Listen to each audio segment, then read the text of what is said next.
Terima kasih atas kesempatan yang diberikan. Pada saat ini kami dari kelompok 6 akan memaparkan materi kami dengan judul CHF atau Congenitive Heart Failure atau gagal jantung. Dengan nama-nama kelompok, yang pertama Anggraini Natalia Mutahang, yang kedua Devri Julius Umbo, dan yang ketiga adalah Ayu Ramadhani Amirin. Congenitive Heart Failure. A. Definisi. Gagal jantung akut didefinisikan sebagai timbul gejala sesak nafas secara cepat lebih dari 24 jam akibat kelainan fungsi jantung, gangguan fungsi sistolik atau diastolik atau irama jantung, atau kelebihan beban awal, beban akhir, dan kontraktilitas. Dan keadaan ini dapat mengancam jiwa bila tidak ditangani dengan tepat. Masuk dalam etiologi.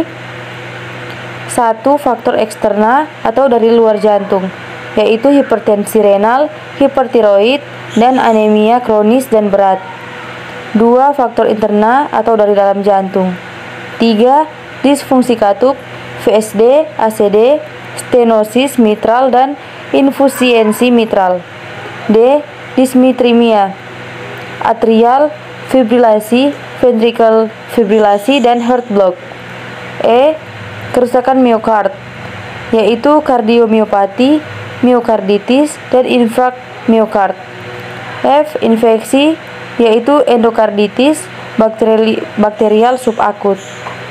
Masuk dalam patofisiologi. Mekanisme yang mendasari gagal jantung meliputi gangguan kemampuan kontraktilitas jantung yang menyebabkan curah jantung lebih rendah dari normal. Dapat dijelaskan dengan persamaan cardiac output adalah fungsi frekuensi jantung atau HR kali volume sekuncup. Masuk dalam definisi klinis. 1. Peningkatan volume intravaskular. 2. Kongesti jaringan akibat tekanan arteri dan vena yang meningkat akibat turunnya curah jantung. 3. Edema pulmonal akibat peningkatan tekanan vena pulmonalis yang menyebabkan cairan mengalir dari kapiler paru ke alveoli. 4.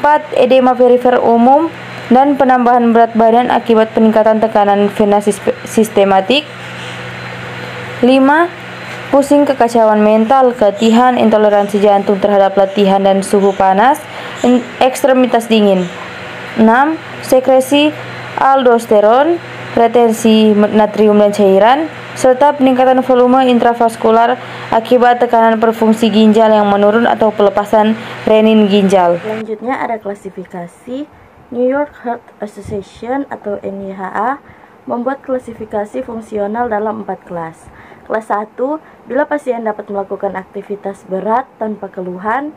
Kelas 2, bila pasien tidak dapat melakukan aktivitas lebih berat dari aktivitas sehari-hari tanpa keluhan. Kelas 3, bila pasien tidak dapat melakukan aktivitas sehari-hari tanpa keluhan.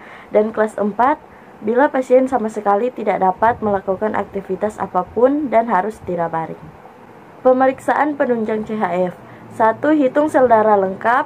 2. Hitung sel darah putih. 3. Analisa gas darah atau AGD.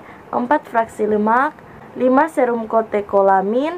6. Tes fungsi ginjal dan hati. 7. Tiroid. 8. Ekokardiogram. 9. Cardiac scan. 10. Ronsen toraks. 11. Kateterisasi jantung. Dan 12. EKG. Komplikasi yaitu 1. Shock kardiogenik. 2. Gangguan keseimbangan elektrolit. 3. Edema pulmonar akut. 4. Infeksi paru, dan 5. Kematian. Penata laksanaan medis yaitu 1. Meningkatkan oksigenasi dengan pemberian oksigen dan menurunkan konsumsi O2 melalui istirahat. Yang kedua, memperbaiki kontraktilitas otot jantung yaitu 1. Mengatasi keadaan yang reversibel termasuk tirotoksikosis, miksedema, dan aritmia. Dan yang kedua yaitu digitalisasi.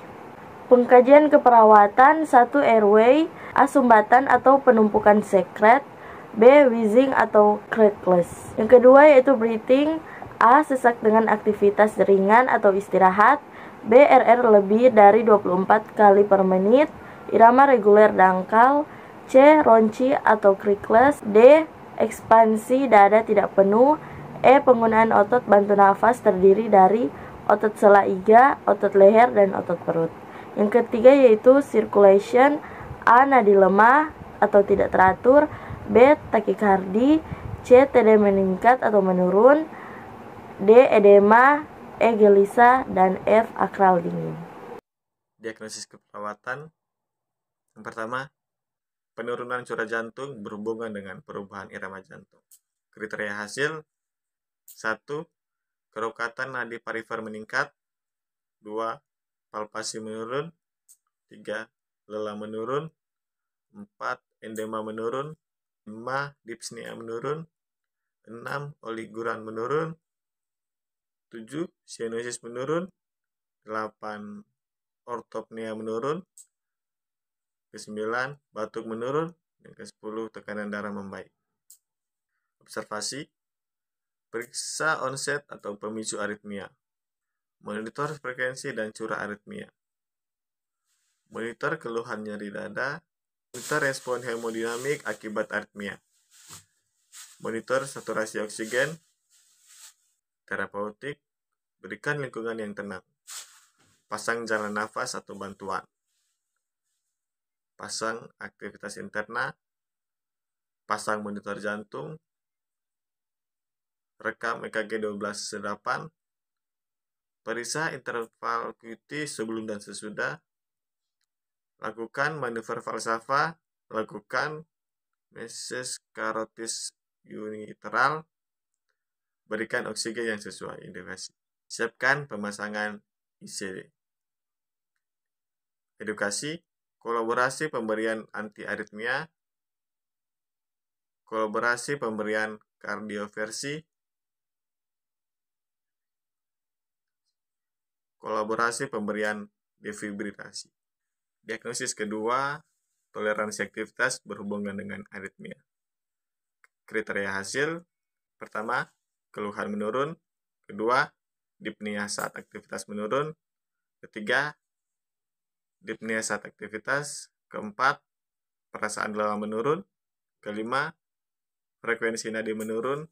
Keenam, aritmia saat beraktivitas menurun.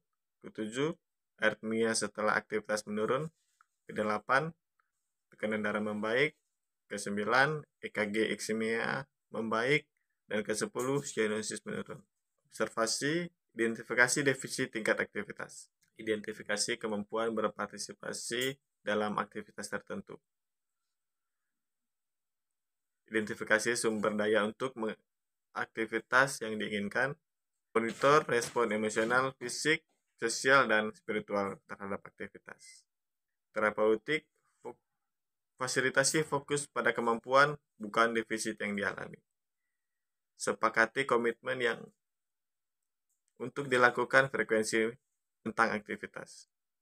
Fasilitasi memilih aktivitas dan tetapkan tujuan aktivitas yang komitmen sesuai kemampuan fisik, psikologis, dan sosial.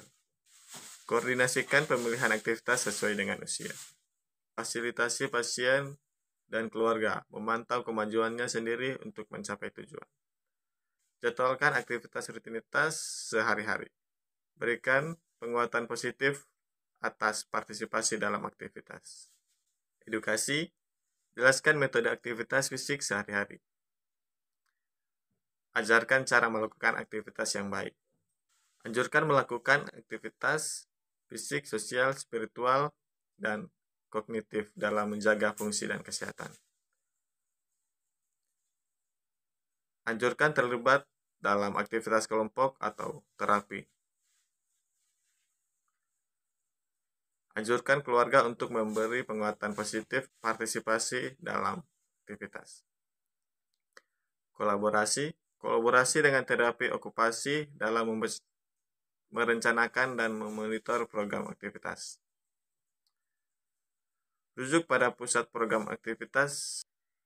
Jurnal pertama, gagal jantung kronik merupakan salah satu sindrom penyakit yang dapat menurunkan kualitas hidup. Prevalensi CFA meningkat 10% pada lanjut usia.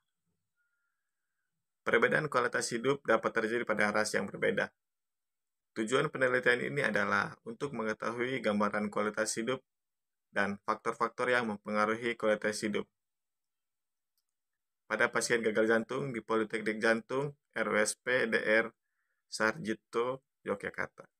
Penelitian merupakan penelitian non-eksperimental atau Descriptive Analytics dengan desain foto lintang.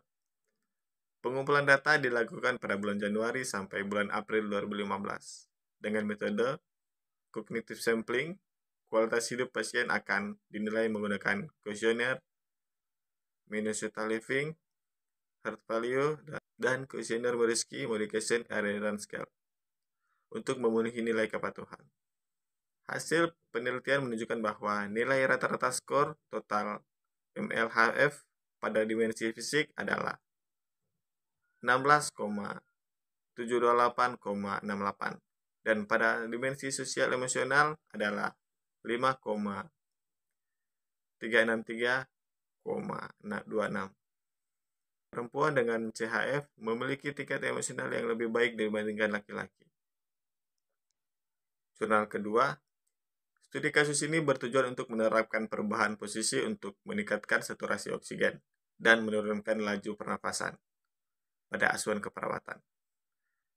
Pasien dengan gagal jantung kongestif di IGD RUSD Tugurejo di Semarang.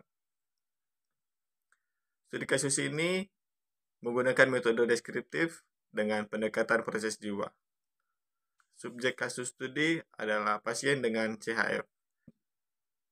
Pasien yang berjumlah 3 orang yang didapatkan secara insidental. Subjek kasus telah mencantumkan info konsep sebelum dilakukan pengambilan data. Hasil studi menunjukkan bahwa posisi semi-flower 45 derajat dapat meningkatkan saturasi oksigen dengan rata-rata 6 poin dan menurunkan laju pernafasan dengan rata-rata 10 poin.